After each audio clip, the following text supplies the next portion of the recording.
Hello friends, welcome to my notes 24/7। दोस्तों, आप देख रहे होंगे चैनल पर कि कुछ टाइम से आपकी इंग्लिश की जो क्लास थी वो नहीं आ रही है, रेगुलर नहीं है। उसका मेन रीज़न ये था कि मेरा एक्सीडेंट हो गया था, जिसके कारण मैं आपकी क्लास नहीं ले पा रही थी। और इसके लिए I am really very sorry कि आपकी क्लास नहीं हो पाई। बट कोई बात नहीं है, अब जो हो चुका है वो तो हो चुका है। लेकिन कल से मोस्टली आपकी क्लास रेगुलर ही रहेगी। लगभग हो सकता है 1-2 दिन और लग जाए, लेकिन आपकी क्लास फिर रेगुलर हो जाएगी। तो इसके लिए आप ये मत सोचिए कि क्लास बंद हो गई है। और उसके अलावा आप थंबनेल आपने देखा होगा कि MP high court AG3 and stenographer का आपने नोटिफिकेशन देखा है। नोटिफिकेशन जो मैंने आपको डाला था, लगभग दिसंबर के समथिंग मैंने आपके लिए नोटिफिकेशन डाला था कि, और बोला भी था कि जनवरी लास्ट फरवरी तक आपकी वैकेंसी आ जाएंगी, बट ऐसा नहीं हुआ। मोस्टली सुनने में आया है कि आपका अप्रैल मई के समथिंग नोटिफिकेशन आ जाएगा। तो कुछ व्यूअर्स का मेरे पास कमेंट आया था कि मैम आप ये बता दीजिए मुझे कि इसके लिए क्वालिफ़िकेशन क्या रहेगी, या फिर इसके लिए हमारा सिलेबस क्या रहेगा। हमको CPCT करना ज़रूरी है, और अगर हमारे पास डिप्लोमा नहीं है तो क्या हम जैसे साइंस कंप्यूटर साइंस से हमने BSc किया है तो क्या हम फॉर्म डाल सकते हैं। इस तरीके से मेरे पास कमेंट आए हुए थे। तो इसके लिए मैंने आपको एक डिटेल वीडियो बनाई है, जिसमें कि पिछली बार का जो नोटिफिकेशन निकला था 2021 में, और जिसका एग्ज़ाम हुआ था आपका 22 फरवरी 2022 को, तो उससे रिलेटेड आपको पूरी जानकारी मिल जाएगी। उसमें मेंशन किया हुआ है कि आपके पास क्या क्वालिफ़िकेशन होनी चाहिए। तो उसके बारे में मैं आपको आज डिटेल से बता दूंगी, इसीलिए मैं आपके लिए ये वीडियो लेकर आई हूँ। तो आइए अब देख लेते हैं कि नोटिफिकेशन में क्या कुछ कैसा था, और जो आपकी क्लासेस रेगुलर नहीं थी वो आपकी रेगुलर हो जाएंगी। और कुछ व्यूअर्स ने मुझसे ये भी बोला था कि मैम कंप्यूटर की क्लास को आप कंटिन्यू करिए, तो वो भी आपकी जल्द ही मैं कंटिन्यू करने की कोशिश करूँगी कि आपकी रेगुलर क्लास कंप्यूटर के लिए भी आए और इंग्लिश के लिए भी आए। तो दोस्तों, ये है जो नोटिफिकेशन जो कि 12/11/2021 को निकला हुआ था MP high court AG3 and stenographer के लिए। तो आइए इसे हम पढ़ लेते हैं अच्छे से। तो इसके ऑनलाइन आवेदन प्रारंभ होने की तिथि थी 30/11/2021, मतलब 30 नवंबर को ऑनलाइन आवेदन के लिए सूचित किया गया था, और आवेदन की अंतिम तिथि थी 30/12/2021। तो लगभग 1 महीने तक आपके आवेदन मांगे गए थे। और इसके जो महत्वपूर्ण बिंदु आप देख लीजिए कि संपूर्ण चयन भर्ती प्रक्रिया, रिक्त पदों हेतु अर्हताएं अनर्हताएं, अभ्यर्थियों का चयनाधिकार आदि के संबंध में मध्य प्रदेश जिला न्यायालय स्थापना, भर्ती व सेवा की शर्तें नियम 2016 व अन्य संबंधित नियम व प्रावधान लागू होंगे। अभ्यर्थियों का मध्य प्रदेश राज्य के रोजगार कार्यालय में जीवित पंजीयन होना अनिवार्य है। तो अगर आपका रोजगार पंजीयन नहीं है तो आप उसे करवा सकते हैं। यदि आपका रोजगार पंजीयन एक्सपायर हो गया है, जो कि लगभग 3 सालों में हो जाता है एक्सपायर, तो आप उसे दोबारा से रिन्यू करवा लीजिए। उसके बाद तीसरा पॉइंट है कि अभ्यर्थी केवल एक ग्रुप हेतु आवेदन प्रस्तुत कर सकेगा। यदि अभ्यर्थी एक से अधिक ऑनलाइन आवेदन प्रस्तुत करता है तो संज्ञान में आने पर उसकी सभी ग्रुप पदों हेतु अभ्यर्थिता निरस्त की जा सकेगी और उसके किसी भी आवेदनों पर विचार नहीं किया जाएगा। इसका मतलब ये है कि जो वैकेंसी निकली थी वो असिस्टेंट ग्रेड थी हिंदी, असिस्टेंट ग्रेड थी English, stenographer, court manager staff और स्टेनो टाइपिस्ट की निकली हुई थी। तो इनमें से आप सिर्फ एक पद के लिए ही आवेदन प्रस्तुत कर सकते हैं। उसके बाद है ग्रुप A के पदों में योग्य अभ्यर्थियों को पद की वरीयता चुननी होगी, जो एक बार भरे जाने के उपरांत अपरिवर्तनीय रहेगी। निम्न पद की वरीयता देने पर मेरिट में अधिक अंक होने पर भी वरीयता अनुसार ही उसी चयन सूची में स्थान प्राप्त होगा, जबकि उच्च पद की वरीयता देने पर मेरिट की वरीयता अनुसार निम्न पदों पर भी चयन किया जा सकेगा। उसके बाद है अभ्यर्थियों से अपेक्षित है कि वे चयन प्रक्रिया से संबंधित आगामी प्रक्रियाओं की जानकारी प्राप्त करने के अनुक्रम में मध्य प्रदेश उच्च न्यायालय की आधिकारिक वेबसाइट का समय समय पर अवलोकन कर सकते हैं। इसका मतलब ये है कि अगर जब आपका फॉर्म भर जाएगा उसके बाद आप वेबसाइट पर जाकर देखते रहेंगे कि आपका एग्जाम कब तक है, एडमिट कार्ड कब तक है, ये बोला गया है। अभ्यर्थी ऑनलाइन फॉर्म में कोई प्रविष्टि अर्हताकारी अंक सूची प्रमाण पत्र से भिन्न नहीं करेंगे। मतलब आपकी जो अंक सूची है, मार्कशीट है, उसी के आधार पर आपको फॉर्म में प्रविष्टि करनी है, एंट्री करनी है। सम्यक व सही रूप से भरे गए आवेदन पत्र जिनके साथ वह शुल्क अदा किया गया है ही मान्य होंगे, अन्यथा नहीं। यदि आपके आवेदन पत्र में कोई मिस्टेक है या फिर वो आपकी लगाई हुई डॉक्यूमेंट के अनुसार नहीं है तो उन्हें निरस्त कर दिया जाएगा। उसके बाद ग्रुपवार जो पदों का विवरण है, जो कि कितने रिक्त पदों पर निकली हुई थी, तो उसका है शीघ्र लेकर ग्रेड 2 स्टेनोग्राफर ग्रेड 2 में निकली हुई थी आपकी 108 पद निकले हुए थे। शीघ्र लेकर ग्रेड 3 यानी स्टेनोग्राफर ग्रेड 3 के आपके 205 पद निकले थे। Stenographer grade 3 court manager staff के आपके 11 पद थे। सहायक ग्रेड 3 के आपके 910 पद थे और सहायक ग्रेड 3 इंग्लिश नोइंग के आपके 21 पद थे। तो इस प्रकार से आपके कुल 1255 पदों के लिए आपकी ये वैकेंसी निकली हुई थी। अब इसमें दिया गया है कि जो आपका वेतन होगा वो कैसा होगा। 7वें वेतनमान के अनुसार शीघ्र लेकर ग्रेड 2 का पे मैट्रिक्स 28,700 से 91,300, शीघ्र लेकर ग्रेड 3 का पे मैट्रिक्स 25,300 से 80,500, शीघ्र लेकर ग्रेड 3 कोर्ट मैनेजर स्टाफ सहायक ग्रेड 3 एवं सहायक ग्रेड 3 इंग्लिश नोइंग का पे मैट्रिक्स 19,500 से 62,000 लागू होगा। तो इस प्रकार से आपकी सैलरी 7वें वेतनमान के अनुसार होगी।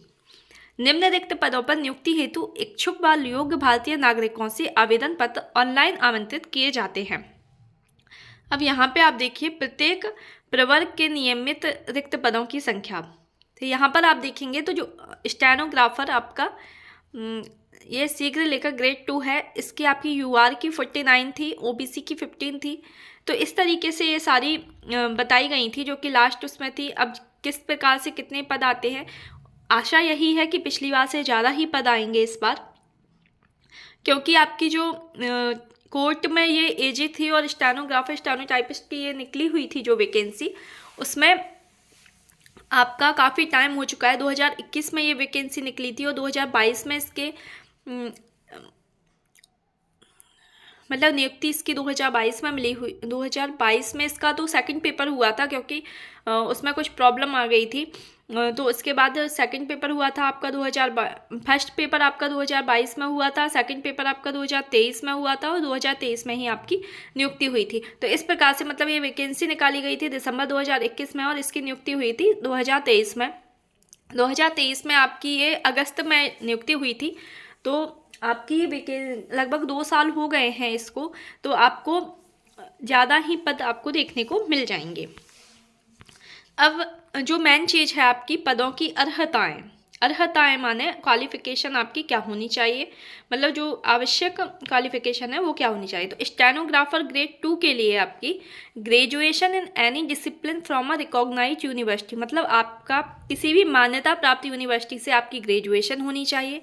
CPCT score card exam pass from MP agency for promotion of information technology, मतलब मैप IT से आपका CPCT होना चाहिए।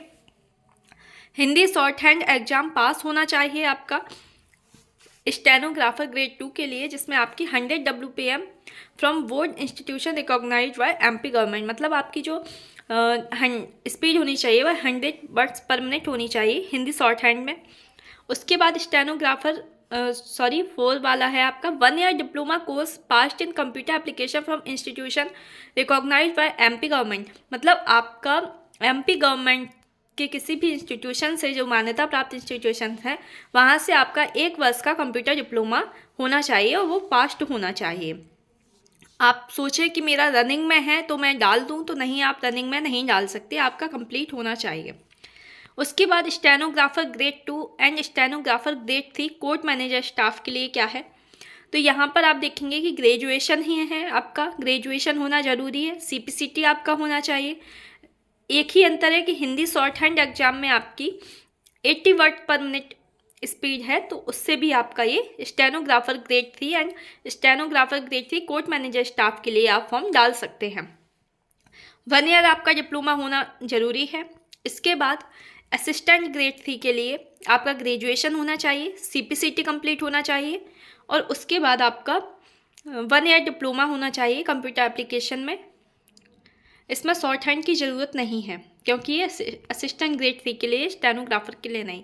उसके बाद आया आपका असिस्टेंट ग्रेड 3 इंग्लिश नोइंग, तो इसमें आपका CPCT होना चाहिए, ग्रेजुएशन होना चाहिए and English short hand exam आपका पास होना चाहिए 80 WPM से।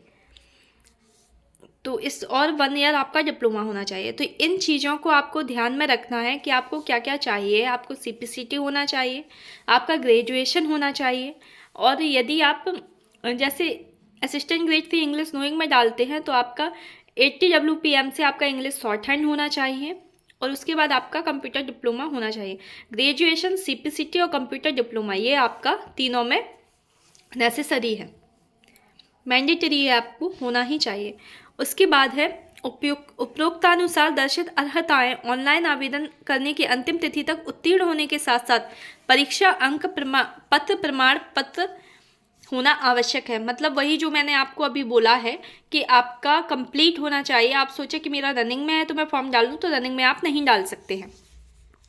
अब आप यहाँ पर देख सकते हैं कि कुछ व्यूअर्स ने मुझसे बोला था कि मैम मेरे पास कंप्यूटर डिप्लोमा नहीं है लेकिन ऐसी डिग्री है जिसमें कंप्यूटर है, तो क्या मैं उससे डाल सकता हूँ? तो यदि आपके पास ये सब है तो आप कर सकते हैं। जैसे कि इसमें दिया हुआ है कि कंप्यूटर डिग्री डिप्लोमा के संबंध में मध्य प्रदेश शासन द्वारा जारी परिपत्र क्रमांक 3 के परिप्रेक्ष्य में कंप्यूटर डिप्लोमा के अलावा समकक्ष निम्न मान्य योग्यता लागू होगी। तो यदि आपका BE है, CSC या IT से, या फिर आपका MCA है, BCA है, MSc है, IT या CS से, या फिर आपका BSc है, IT से है या CS से है, या MTech है, ME है, तो आप आराम से इस फॉर्म को फिलअप कर सकते हैं। डिप्लोमा के उसमें आप कंप्यूटर डिग्री का यूज कर सकते हैं, आपको डिप्लोमा की ज़रूरत अलग से नहीं होगी। इसके अलावा सेकंड है AICTE से अनुमोदित polytechnic diploma in computer science, computer application एवं इंफॉर्मेशन टेक्नोलॉजी। यदि आपके पास पॉलीटेक्निक डिप्लोमा है कंप्यूटर साइंस में, कंप्यूटर एप्लीकेशन एवं इंफॉर्मेशन टेक्नोलॉजी में, तो भी आप ये फॉर्म डाल सकते हैं। इसके अलावा जो तीसरा वाला है कि BSc BCom डिग्रियां जिनमें केवल कंप्यूटर एक विषय का अध्यापन सम्मिलित है मान्य नहीं होगा। तो यदि आपके पास BSc नॉर्मल है, BCom भी आपका नॉर्मल है जिसमें एक सब्जेक्ट के रूप में आपने कंप्यूटर पढ़ा है, तो वहाँ पर आपका कंप्यूटर डिप्लोमा होना ज़रूरी है। वहाँ पर आप ये नहीं कह सकते कि नहीं मैंने तो एक सब्जेक्ट पढ़ा है तो मैं ये फॉर्म डाल दूँ। नहीं, ऐसा नहीं होगा। आपको अलग से 1 वर्ष का कंप्यूटर डिप्लोमा होना ज़रूरी है। जैसा कि माननीय मध्य प्रदेश उच्च न्यायालय द्वारा writ petition number 1925/2010 Jabalpur Rakesh Yadav विरुद्ध स्टेट ऑफ MP तथा अन्य ILR मध्य प्रदेश 1847 DB में भी अभी निर्धारित किया गया है। तो ये आपके लिए बोला हुआ है इन्होंने। और दिव्यांग अभ्यर्थियों के लिए सरकार द्वारा बनाए गए नियमों दिशा निर्देशों के अनुसार उपयुक्त योग्यताएं आवश्यक परिवर्तन के साथ लागू होंगी।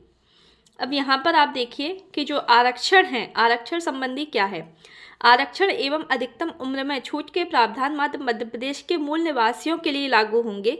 मध्य प्रदेश राज्य के बाहर के सभी अभ्यर्थी आवेदन पत्र में अपनी श्रेणी अनारक्षित भरेंगे और अनारक्षित वर्ग की रिक्तियों पर ही आवेदन प्रस्तुत करेंगे।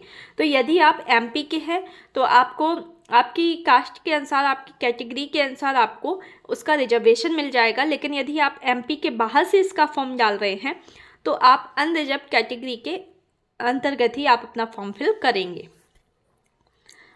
अब चयन एवं अभ्यर्थिता के संबंध में अन्य आवश्यक अर्हता एवं जानकारी। तो अब आपका चयन से रिलेटेड ये जानकारी दी गई है कि आपका सिलेक्शन कैसे होगा। आरक्षित श्रेणी के अभ्यर्थियों को मध्य प्रदेश के सक्षम प्राधिकारी द्वारा जारी स्थायी जाति प्रमाण पत्र ही प्रस्तुत करना अनिवार्य है, अन्यथा उनकी अभ्यर्थिता विचार में नहीं ली जाएगी। तो यदि आप OBC हैं, OBC से है, SC से है, ST से है, तो आपके पास आपका कास्ट सर्टिफिकेट होना ज़रूरी है और ज़रूरी है। यदि आपके पास कास्ट सर्टिफिकेट नहीं है तो आप फॉर्म फिलअप नहीं कर सकते हैं। उसके अलावा ये दिया हुआ है जैसे कि आप अपराध के लिए कोई दोषी ठहराए गए हैं या फिर आपकी जिससे एक से अधिक जीवित पति या पत्नियां हैं, तो और यदि आपने ऐसे व्यक्ति से विवाह किया है जिसके पहले से ही एक पत्नी या पति जीवित हों तो आप उस फॉर्म नहीं फिल कर सकते। उसके अलावा जो शारीरिक और मानसिक रूप से स्वस्थ नहीं है, जिसे महिलाओं के विरुद्ध किसी अपराध का दोष सिद्ध ठहराया गया है, जिसके 2 से अधिक संतान हैं जिनमें से एक का जन्म 26 जनवरी 2001 को या उसके पश्चात हुआ है, तो वो यहाँ से फॉर्म फिलअप नहीं कर सकते हैं। केंद्र या राज्य के शासकीय अर्धशासकीय कार्यालय और संस्था में कार्यरत कर्मचारियों को चयन प्रक्रिया में सम्मिलित होने के लिए नियुक्तिकर्ता प्राधिकारी की पूर्व अनुमति अनापत्ति प्रमाण पत्र संलग्न प्रस्तुत करना अनिवार्य होगा। इसके अभाव में उनकी अभ्यर्थता किसी भी प्रक्रम पर समाप्त कर दी जाएगी। यदि अपने नियोजित होने के संबंध में जानकारी छिपाई जाती है तो उनके विरुद्ध कड़ी अनुशासनात्मक कार्रवाई की अनुशंसा की जाएगी तथा उनकी अभ्यर्थता निरस्त कर दी जाएगी।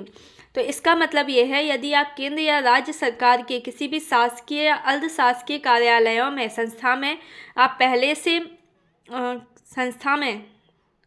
यदि आप पहले से कार्यरत हैं और आपने ये तो आपको उनसे एक अनुमति पत्र लेना पड़ेगा और ऐसा पत्र लेना पड़ेगा जिसमें ये लिखा हुआ है कि आप जो फॉर्म फिलअप कर रहे हैं उससे उन्हें कोई भी प्रकार की आपत्ति नहीं है।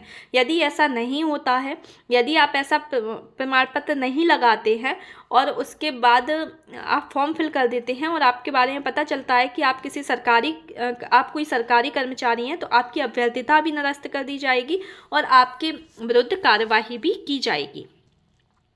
उसके बाद है केंद्र या राज्य सरकार के अधिकारी या भारत के किसी भी न्यायालय द्वारा या स्थानीय प्राधिकारी या सरकारी निगम द्वारा या केंद्र या राज्य सरकार के स्वामित्व वाले नियंत्रित व्यक्ति द्वारा सेवा से बर्खास्त किया गया अभ्यर्थी पात्र नहीं होगा। यदि आपको किसी भी सरकारी सेवा से बर्खास्त किया गया है तो आप फॉर्म फिलअप नहीं कर सकते हैं। उसके अलावा अभ्यर्थी किसी भी पद हेतु किसी भी स्थापना में नियुक्ति के लिए पात्र नहीं होगा यदि उसके विरुद्ध किसी कार्यालय में विभागीय जांच लंबित है। यदि आपके खिलाफ विभागीय जांच चल रही है तो आप पात्र नहीं होंगे फॉर्म भरने के लिए। तो इस प्रकार से ये आपकी कुछ अनर्हताएँ हैं कि ऐसा होने पर आप नहीं कर सकते हैं फॉर्म फिलअप। तो ये काफ़ी हैं और जितना ज़रूरी था वो मैंने आपको बता दिया है। जैसे कि यहाँ पर ये भी दिया गया है कि निम्नलिखित मामलों में उल्लंघन करने वाले अभ्यर्थियों का अभियोजन किया जा सकेगा या चयन के लिए उसकी उम्मीदवारी निरस्त की जा सकेगी या उसे या तो स्थायी रूप से या विशिष्ट अवधि के लिए विभाजित कर दिया जाएगा। जैसे कि जिसने अपनी उम्मीदवारी के लिए भर्ती हेतु किसी भी तरीके से समर्थन प्राप्त किया हो या इसके लिए प्रयास किया हो। मतलब यदि आपकी कोई जान पहचान है और आपने कहा है मैं इस मंत्री से करवा लूँगा, उस मंत्री से करवा लूँगा, तो वहाँ पे आपकी उम्मीदवारी निरस्त कर दी जाएगी। उसके बाद है प्रतिरूपण किया हो या कराया गया हो। तो प्रतिरूपण का मैं आपको बता दूं कि यदि आपने किसी और व्यक्ति होने का दिखावा किया हो, कि मतलब आप किसी और की जगह आके पेपर दे रहे हैं, तो इस प्रकार से भी आपको निरस्त किया जाएगा। कूट रचित दस्तावेज या ऐसे दस्तावेज प्रस्तुत किए हो जिनमें फेरबदल किया गया हो, तो वहाँ भी आपको परीक्षा से निरस्त कर दिया जाएगा। तो इस प्रकार की ये कुछ आपके मतलब निर्देश हैं कि आपको ऐसा नहीं करना है, वरना आपकी जो पात्रता है वो निरस्त कर दी जाएगी। इसके बाद आपका जो मुख्य रूप से है वो है आयु। दिनांक 1, जैसे इसमें लिखा हुआ है कि दिनांक 1/1/2021 को 18 वर्ष की आयु पूर्ण होना आवश्यक है। तो मतलब अब जब भी आपका नोटिफिकेशन निकलेगा तो वो एक निश्चित तारीख दे देंगे जिस दिनांक को आपका 18 वर्ष पूर्ण होना आवश्यक होगा। तो पुरुष आवेदक के लिए अनारक्षित वर्ग के लिए 40 वर्ष है। यहाँ पर पुरुष आवेदक जो कि शासकीय निगम मंडल स्वशासी संस्था के कर्मचारी या तथा नगर सैनिक हैं तो वो 45 वर्ष तक ये फॉर्म भर सकते हैं। पुरुष आवेदक आरक्षित वर्ग के जो कि SC ST OBC दिव्यांगजन हैं वो 45 वर्ष तक भर सकते हैं। और पुरुष आवेदक जो कि आरक्षित वर्ग के हैं, शासकीय कर्मचारी हैं, तो वो भी 45 वर्ष तक भर सकते हैं। महिला आवेदक 45 वर्ष तक भर सकती हैं। महिला आवेदक जो भी सरकारी कर्मचारी हैं या फिर विधवा हैं, परित्यक्ता हैं, तलाकशुदा हैं, तो वो भी 45 वर्ष तक भर सकती हैं। उसके अलावा महिला आवेदक जो कि SC ST OBC या दिव्यांगजन हैं तो वो भी 45 वर्ष तक भर सकती हैं। उसके अलावा मध्य प्रदेश राज्य के जो बाहर के अभ्यर्थी हैं वो फॉर्म भर रहे हैं तो उनके लिए अधिकतम आयु 40 वर्ष निर्धारित की गई है। यहाँ पर फीस का दिया हुआ है कि अनारक्षित वर्ग के लिए फीस होगी 777 रुपये और आरक्षित वर्ग के लिए 577 रुपये। तो ये नोट भी दिया है कि उपरोक्त शुल्क परिवर्तन के अधीन है, इसमें परिवर्तन हो सकता है। अब मेन चीज़ है आपका जो ऑनलाइन तो आप फॉर्म भरवा भी लेंगे बाहर से। यदि आप खुद भरना चाहेंगे तो जब फॉर्म भरेगा तो मैं आपके लिए वीडियो बना दूंगी। लेकिन सबसे पहले अब आपको परीक्षा के चरण देखना है कि भर्ती की जो योजना है वो 2 चरणों में होगी। एक आपकी होगी प्रारंभिक परीक्षा जो ऑनलाइन होगी आपकी। प्रारंभिक परीक्षा में देखिए यहाँ पर प्रथम चरण में प्रारंभिक परीक्षा ऑनलाइन आयोजित की जाएगी, जो कि मुख्य परीक्षा के लिए अभ्यर्थियों की संख्या को सीमित करने के लिए केवल स्क्रीनिंग परीक्षा होगी। प्रारंभिक परीक्षा के प्राप्तांकों को अंतिम चयन में नहीं जोड़ा जाएगा। मतलब आपकी जो फर्स्ट परीक्षा होगी वो आपकी क्वालिफाइंग स्क्रीनिंग परीक्षा होगी और उसके अंकों को आप मेरिट बनाने के लिए नहीं जोड़ा जाएगा। प्रवेश पत्र का यहाँ पर दिया गया है कि परीक्षा तिथि के 10-15 दिन पहले आ जाएगा। परीक्षा केंद्र आप जो भरेंगे अपने आसपास का, उसी के अनुरूप आपको परीक्षा केंद्र मिल जाएगा। अब आपका जो पाठ्यक्रम है तो वो देखिए आपका GK GS including GK of MP, MP की जीके, इंडिया जीके और जनरल साइंस मिला के आपके 30 क्वेश्चंस आएंगे, जो कि आपके 30 मार्क्स के ही रहेंगे। उसके बाद मैथ और रीजनिंग मिला के आपके 20 क्वेश्चन आएंगे। 10 क्वेश्चंस आपके मैथ के होंगे, 10 क्वेश्चंस आपके रीजनिंग के होंगे और जो कि आपके 20 मार्क्स के ही आएंगे। जनरल हिंदी आपकी 10 नंबर की आएगी, 10 आपके क्वेश्चन आएंगे, पर क्वेश्चन 1 नंबर रहेगा और टोटल आपके 10 नंबर रहेंगे। इंग्लिश आपकी 20 नंबर की आएगी, 20 आपके क्वेश्चन आएंगे, पर क्वेश्चन 1 नंबर का रहेगा और ऐसे आपकी 20 मार्क्स की इंग्लिश आएगी। कंप्यूटर आपके 20 क्वेश्चन आएंगे और उसके लिए 20 मार्क्स रहेंगे। तो टोटल आपके 100 मार्क्स का आपका क्वेश्चन पेपर होगा, जिसमें आपकी 30 नंबर की आपकी जीके आएगी, मैथ रीजनिंग 20 नंबर का आएगा, जनरल हिंदी 10 मार्क्स की आएगी, इंग्लिश आपकी 20 मार्क्स की आएगी और कंप्यूटर आपका 20 मार्क्स का आएगा। और इस परीक्षा के लिए आपको 2 घंटे मिलेंगे। यदि आप मॉक टेस्ट लगाना चाहते हैं तो आप एमपी हाई कोर्ट की वेबसाइट पर जाकर मॉक टेस्ट लगा सकते हैं। दिव्यांग अभ्यर्थियों की प्रारंभिक परीक्षा हेतु उपयुक्त व्यवस्था की जाएगी और जो दृष्टिबाधित अभ्यर्थी हैं उनके लिए एक केंद्र बनाया जाएगा, जो कि आपका जबलपुर रहेगा। फिर इसमें दिया गया है कि मतलब परीक्षा केंद्र पर परीक्षा शुरू होने के 1 घंटे पहले पहुंचना है। तो ये आपका जब एडमिट कार्ड आएगा तो उस पर भी ये सब मेंशन रहेगा। अब आप यहाँ पर देखेंगे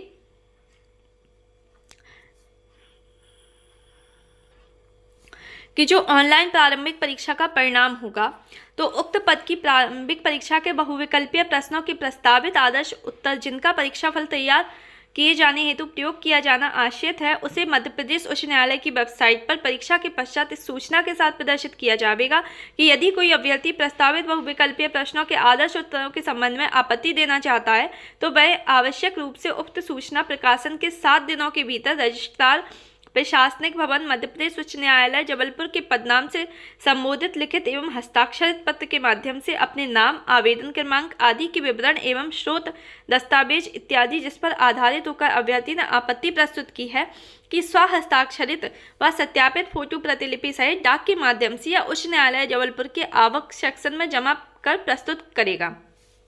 इसका मतलब ये है कि जैसे ही आपका पेपर हो जाएगा उसके बाद आपकी आंसर की जारी कर दी जाएगी और आंसर की में यदि आपको ऐसा लगता है कि ये क्वेश्चन का आंसर हाई कोर्ट ने गलत दिया है, एग्जाम आंसर आपका सही है और वहाँ से आंसर की में उसे गलत बता दिया गया है, तो आप उस पर ऑब्जेक्शन लगा सकते हैं। ऑब्जेक्शन आपका ऑफलाइन लगेगा और उसके लिए आपको एक लेटर लिख के भेजना पड़ेगा जबलपुर हाई कोर्ट के लिए और ऑनलाइन आपका यहाँ पर कोई ऑब्जेक्शन नहीं रहेगा। अब 7 दिन के अंदर आपको ऑब्जेक्शन भेजना पड़ेगा। निर्धारित अवधि में प्राप्त आपत्तियों आवेदनों पर विचार करने के पश्चात अंतिम आदर्श उत्तर तैयार किया जाएगा, जिसके आधार पर सेवा प्रदाता के माध्यम से प्रारंभिक परीक्षा का परिणाम घोषित किया जाएगा। निर्धारित अवधि या परीक्षा परिणाम घोषित हो जाने के पश्चात प्राप्त आपत्तियों आवेदनों पर कोई विचार न करते हुए उसे नस्तीबद्ध कर दिया जाएगा, भले ही विलंब डाक विभाग द्वारा किया गया हो। ईमेल द्वारा प्राप्त आपत्तियों पर विचार नहीं करते हुए नस्तीबद्ध कर दिया जाएगा। ईमेल द्वारा आप कोई भी आपत्ति भेजेंगे उसे नहीं माना जाएगा। यदि आपका 7 दिन की निर्धारित अवधि के अंदर कोई डाक आपकी नहीं पहुंचती है, भले ही वह डाक विभाग द्वारा हो, गलती हो, तो भी उसे अमान्य कर दिया जाएगा। अब इसमें जैसे दिया है कि प्रारंभिक परीक्षा का परिणाम अभ्यर्थी के प्राप्तांकों के मेरिट के आधार पर बनाया जाएगा, जिसमें प्रत्येक श्रेणी की मेरिट में 1:3 प्रति पद के लिए 3 अभ्यर्थी के अनुपात में अभ्यर्थियों को मुख्य परीक्षा के लिए न्यूनतम अंक के अधीन सफल घोषित किया जाएगा। मतलब एक सीट के लिए 3 अभ्यर्थियों को बुलाएंगे सेकंड फेज की परीक्षा के लिए, तथा समान अंक प्राप्त करने वाले अभ्यर्थियों की भी सफल घोषित किया जाएगा। परीक्षा में सामान्य वर्ग एवं अन्य पिछड़ा वर्ग के अभ्यर्थियों को न्यूनतम 45%, अनुसूचित जाति एवं अनुसूचित जनजाति के वर्ग के अभ्यर्थियोयों को न्यूनतम 40% अंक प्राप्त करना अनिवार्य है। मतलब जो आपका अनरिजर्व्ड एंड ओबीसी है उन लोगों को 45% मार्क्स लाना है, मतलब पास होने के लिए लाना है, और SC ST को 40% मार्क्स लाना है। मुख्य परीक्षा हेतु आवेदन पत्र एवं दस्तावेज। प्रारंभिक परीक्षा में सफल अभ्यर्थियों से निर्धारित तिथि तक निर्धारित प्रारूप में आवेदनमय शैक्षणिक व अर्हताकारी दस्तावेज मंगाए जाएंगे, जिसे अभ्यर्थियों को उनसे संबंधित जिला एवं सत्र न्यायालय में प्रेषित करना होगा, जिसकी जानकारी पृथक से उच्च न्यायालय की वेबसाइट पर उपलब्ध कराई जाएगी। अभ्यर्थियों को अपने आवेदन पत्र के साथ मुख्य परीक्षा में सम्मिलित होने के लिए ऑनलाइन फॉर्म के प्रिंट की प्रति को संलग्न किया जाना अति आवश्यक है। इन आवेदन पत्रों व दस्तावेजों का परीक्षण किया जाएगा तथा जिन अभ्यर्थियों के दस्तावेज विज्ञापन में उल्लिखित शर्तों के अनुरूप नहीं पाए जाते हैं उन्हें अपात्र किया जा सकेगा, जिसकी सूचना उच्च न्यायालय की वेबसाइट पर प्रकाशित की जाएगी। इसका मतलब यह है कि आपका फर्स्ट फेज में अगर आप पास हो जाते हैं, उसके बाद आपके डॉक्यूमेंट मंगाए जाएंगे जो कि आपके संबंधित जो जिला एवं सत्र न्यायालय में आपको प्रेषित करना होगा। यदि वहाँ से आपके जो डॉक्यूमेंट को वेरीफाई कर दिया जाता है तो उसके बाद आप जो आपकी सेकंड फेज की परीक्षा होगी उसके लिए आप सफल रहेंगे, मतलब उसमें आप पात्र हो जाएंगे।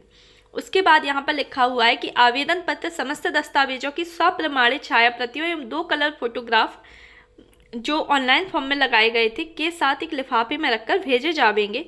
उक्त लिफाफे पर अपनी श्रेणी एवं पद ग्रुप का नाम स्पष्ट रूप से अंकित करते हुए प्रेषित किया जाना आवश्यक होगा। आवेदन पत्र का प्रारूप मध्य प्रदेश उच्च न्यायालय की वेबसाइट पर अपलोड किया जाएगा। आवेदन पत्र परीक्षा सेल द्वारा निर्धारित की गई तिथि में आवश्यक रूप से संबंधित प्रधान जिला एवं सत्र न्यायाधीश के नाम से संबोधित करते हुए व्यक्तिगत रूप से अथवा स्पीड पोस्ट के माध्यम से उक्त जिला न्यायालय में जमा करना होगा। वे अभ्यर्थी जो डाक द्वारा अपना आवेदन प्रेषित करना चाहते हैं वे अंतिम तिथि के कम से कम 7 दिवस पूर्व आवेदन भेजेंगे। निर्धारित तिथि के बाद प्राप्त आवेदनों को निरस्त माना जाएगा, भले ही विलंब डाक विभाग द्वारा किया गया हो। साथ ही आवेदन पत्र व वांछित दस्तावेज प्राप्त नहीं होने की दशा में अभ्यर्थी की अवैधता संबंधित पद में स्वतः ही निरस्त मानी जाएगी। तो इस प्रकार से इन्होंने ये बोला हुआ है कि आपकी फर्स्ट फेज़ की परीक्षा के बाद डॉक्यूमेंट वेरिफिकेशन होगा, उसके बाद आपको सेकंड फेज़ की परीक्षा के लिए पात्र माना जाएगा और ये सभी आपके जो डॉक्यूमेंट हैं आपको डाक के माध्यम से भेजने पड़ेंगे। जो भी आपको मेंशन किया जाएगा कि कहाँ आपको भेजने हैं, किस जिला न्यायालय में भेजने हैं। उसके बाद यदि आप लेट हो जाते हैं भेजने में, आपको लास्ट डेट से 7 दिन पहले भेजना है। यदि आप लेट हो जाते हैं या फिर जो डाक विभाग द्वारा भी कोई मतलब लेट होता है तो भी आपकी निरस्त मानी जाएगी, आपकी अवैधता निरस्त मानी जाएगी। उसके बाद आपका जो मुख्य रूप से है खंड दा, जिसमें कि मुख्य परीक्षा के बारे में बताया गया है कि सभी पदों की मुख्य परीक्षा 100 अंकों की होगी। मुख्य परीक्षा की तिथि की सूचना पृथक से उच्च न्यायालय की वेबसाइट पर प्रकाशित की जाएगी। मुख्य परीक्षा केंद्र आपके बता दिए जाएंगे कि कहाँ पर होगा। उसके बाद आपको मेन रूप से है कि पाठ्यक्रम क्या है। तो stenographer grade 2, grade 3 and grade 3 for court manager staff के लिए Hindi stenography dictation of 400 words की और प्लस ट्रांसक्रिप्शन टाइपिंग होगी आपकी, जो कि आपकी ये टोटल मिला के 100 मार्क्स का होगा। 5 मार्क्स की आपकी हिंदी स्टेनोग्राफी डिक्टेशन होगी जो कि 400 वर्ड्स की होगी, और 100 मार्क्स का होगा। 5 मिनट आपके हिंदी स्टेनोग्राफी डिक्टेशन के लिए जाएंगे जो दिए जाएंगे, जो कि आपके 400 वर्ड्स की होगी, और आपको 5 मिनट दिए जाएंगे, जैसे कि 80 वर्ड्स पर मिनट हो गया। और उसके बाद 30 मिनट्स आपको दिए जाएंगे ट्रांसक्रिप्शन टाइपिंग के लिए।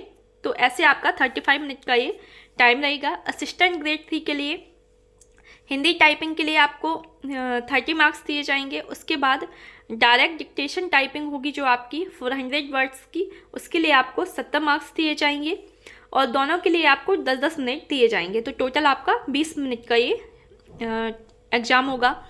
उसके बाद असिस्टेंट ग्रेड 3 इंग्लिश नोइंग, तो इसके लिए आपको इंग्लिश स्टेनोग्राफी डिक्टेशन होगी आपकी 400 वर्ड्स की, जिसके लिए आपको 5 मिनट दिए जाएंगे। उसके बाद आपका ट्रांसक्रिप्शन टाइपिंग होगी, जिसके लिए आपको 30 मिनट्स दिए जाएंगे।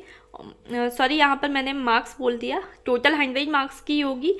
डिक्टेशन आपको जब बोली जाएगी तो वो 400 वर्ड्स होंगे, उसके लिए आपको 5 मिनट दिए जाएंगे, और ट्रांसक्रिप्शन के लिए आपको 30 मिनट दिए जाएंगे।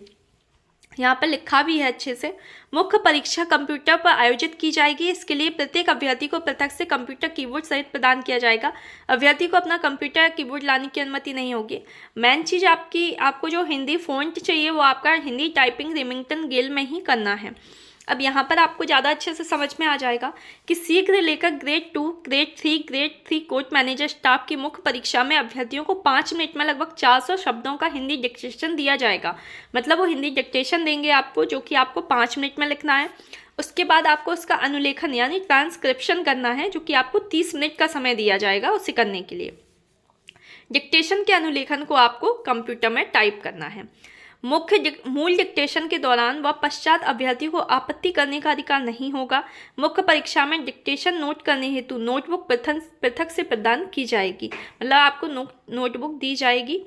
उसके बाद आपको उपरोक्त नोटबुक में डिक्टेशन लॉन्ग हैंड में लिखे होने पर संपूर्ण अंक काटे जाएंगे। मतलब यदि आपने लॉन्ग हैंड में उसे लिखा है तो आपके संपूर्ण अंक काट लिए जाएंगे, आपको शॉर्ट हैंड में ही लिखना है।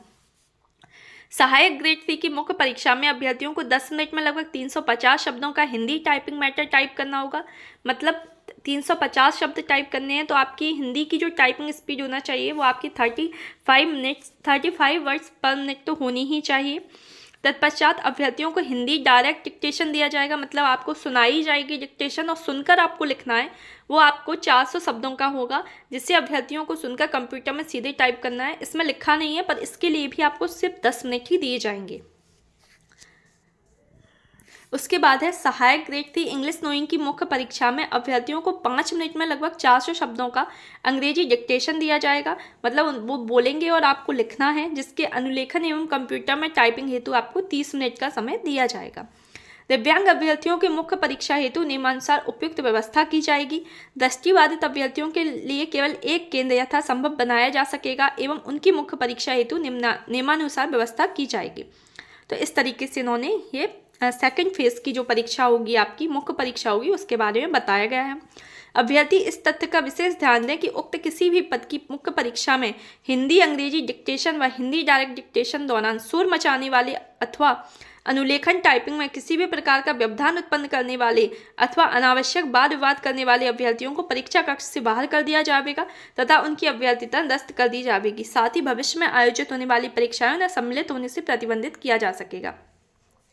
इसके बाद है मुख्य परीक्षा की उत्तर पुस्तिकाओं का मूल्यांकन। तो ये आपको बहुत अच्छे से देख लेना है कि उत्तर पुस्तिका के मूल्यांकन के संबंध में मूल्यांकनकर्ता वरिष्ठ मूल्यांकनकर्ता के द्वारा दिए गए अंक ही अंतिम होंगे और उसके विरुद्ध कोई भी अभ्यावेदन विचार में लाए बिना नस्तीबद्ध कर दिए जाएंगे। तो यहाँ पर आप ये देखिए कि कितने मार्क्स आपके कटने हैं। तो यहाँ पर शीघ्र लेकर grade 2, grade 3 court manager staff एवं सहायक ग्रेड 3 की मुख्य परीक्षा में अभ्यर्थियों की उत्तर पुस्तिकाओं के मूल्यांकन में प्रत्येक त्रुटि जैसे गलत शब्द लिखा आपने, वर्तनी आपकी गलत है, स्पेलिंग गलत है, शब्द छूट गए हैं, विराम चिन्हों की गलती है, तो आपका एक गलती पर आपका 0.50 अंक काटा जाएगा। मतलब आधा अंक आपका कट जाएगा एक गलती पर। अभ्यर्थी इस तथ्य का भी विशेष ध्यान दें कि उत्तर पुस्तिकाओं के मूल्यांकन के समय यदि किसी अभ्यर्थी की 120 से अधिक त्रुटियां पाई जाती हैं तो आगे उसकी उत्तर पुस्तिका का मूल्यांकन नहीं करते हुए 0 अंक प्रदान किए जाएंगे। तो यदि आपकी 120 गलतियां होती हैं, उस 120 से अधिक गलतियां होती हैं तो आपको 0 अंक मिल जाएंगे। और ये आपको ध्यान रखना है कि यदि आपकी कोई भी गलती होती है तो आपकी 0.5 मार्क्स, मतलब आधा मार्क्स आपका काट लिया जाएगा। सहायक ग्रेड 3 की मुख्य परीक्षा में अभ्यर्थियों की उत्तर पुस्तिकाओं के मूल्यांकन में प्रत्येक त्रुटि जैसे कि आपकी शब्द की गलती है, वर्तनी आपकी गलत है, वर्तनी माने आपकी मात्राएं वगैरह गलत हैं, शब्द छूट गया है, विराम चिन्हों की गलती है, तो आपका आधा अंक कट जाएगा। अभ्यर्थी इस तथ्य का विशेष ध्यान दें कि हिंदी टाइपिंग की उत्तर पुस्तिकाओं के मूल्यांकन के समय यदि किसी अभ्यर्थी की 36 एवं डायरेक्ट डिक्टेशन की उत्तर पुस्तिकाओं के मूल्यांकन के समय किसी अभ्यर्थी की 84 से अधिक त्रुटियां पाई जाती हैं तो आगे उसकी उत्तर पुस्तिका का मूल्यांकन नहीं करते हुए 0 अंक प्रदान किए जाएंगे। मतलब आपकी जो हिंदी टाइपिंग होगी जिसमें आपके 350 वर्ड होंगे उसमें आपकी 36 से ज़्यादा गलतियां होती हैं तो आपको 0 अंक मिलेंगे। उसी प्रकार यदि आपकी 400 शब्द वाली डिक्टेशन में यदि आपकी 84 से ज़्यादा गलतियां होती हैं तो भी आपको 0 अंक दिए जाएंगे। उपरोक्त सभी पदों की मुख्य परीक्षा में किसी भी अभ्यर्थी के कुल अंकों के 50% से कम प्राप्तांक होने पर चयन हेतु विचार नहीं किया जाएगा। उक्त न्यूनतम अंक के संबंध में कोई आवेदन अथवा अभ्यावेदन स्वीकार नहीं किए जाएंगे और संक्षिप्तता निरस्त कर दिए जाएंगे। तो आपके 50% मार्क्स तो आने ही चाहिए। मुख्य परीक्षा का परिणाम शीघ्र लेकर grade 2, grade 3, grade 3 court manager staff का परीक्षा परिणाम अभ्यर्थी द्वारा दी गई वरीयता उक्त पद हेतु उसकी शैक्षणिक तकनीकी योग्यता के अध्ययन बनाया जाएगा। अन्य पदों की मुख्य परीक्षा का परिणाम अभ्यर्थी के प्राप्तांकों व श्रेणीवार मेरिट के आधार पर बनाया जाएगा। समान अंक होने की दशा में अधिक उम्र के अभ्यर्थी को वरीयता दी जाएगी।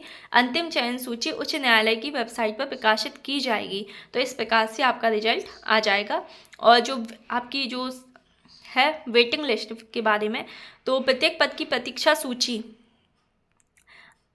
अंतिम परिणाम घोषित होने के दिनांक से मध्य प्रदेश शासन सामान्य प्रशासन विभाग मंत्रालय के परिपत्र भोपाल दिनांक 14 जुलाई 2016 के अनुसार मानूंगी। मतलब वेटिंग लिस्ट जो होगी वो भी आपकी मतलब जो आपका एक नियम है उसके अनुसार ही आपकी वेटिंग लिस्ट भी बनाई जाएगी। अब पदस्थापना आपकी क्या होगी ये भी आप देख लीजिए। तो चयनित अभ्यर्थियों को जिले का आवंटन काउंसलिंग के माध्यम से अभ्यर्थियों की श्रेणीवार मेरिट एवं जिले में रिक्त पदों की श्रेणीवार उपलब्धता को दृष्टिगत रखते हुए किया जाएगा। यह स्पष्ट किया जाता है कि सफल अभ्यर्थियों को किसी जिला विशेष या पद विशेष पर पदस्थापना प्राप्त करने का कोई अधिकार नहीं प्राप्त होगा। काउंसलिंग दिवस में अभ्यर्थी द्वारा अपने पसंदीदा जिले के लिए किसी भी प्रकार का अनावश्यक संवाद अथवा पत्राचार स्वीकार नहीं किया जाएगा। उपरोक्त सभी पदों पर नियुक्ति हेतु नियुक्तिकर्ता अधिकारी संबंधित जिलों के प्रधान जिला न्यायाधीश होंगे। मतलब जो नियुक्तिकर्ता अधिकारी होंगे वो संबंधित जिलों के प्रधान जिला न्यायाधीश होंगे। और आप कोई भी अपना पत्राचार वगैरह नहीं दे सकते हैं या फिर आप अपना पसंदीदा जिला चूज़ करने के लिए आप कोई बहस वगैरह नहीं करेंगे। आपको वहाँ से जो जिला दिया जाएगा, जो ऑप्शन आपको दिए जाएंगे उन्हीं में से आपको चुनना है।